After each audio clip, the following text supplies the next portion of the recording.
Hello everyone, this is teacher Sarah, a biology teacher based in Thailand. What if I told you that this plastic bottle could be eaten by bacteria? In 2016, scientists discovered a bacteria called Legionella sakaiensis. And guess what? It can break down PET plastic, the kind of plastic used in most bottles and packaging. These little microbes produces enzymes that literally digest plastic and turns them into harmless byproducts.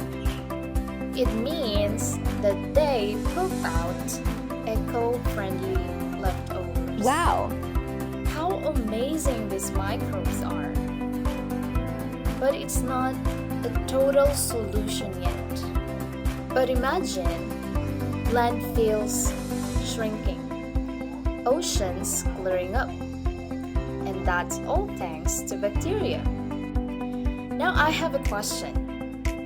If bacteria can evolve to eat plastic, what else do you think can nature adapt to fix?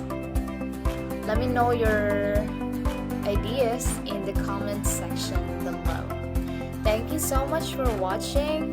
Goodbye.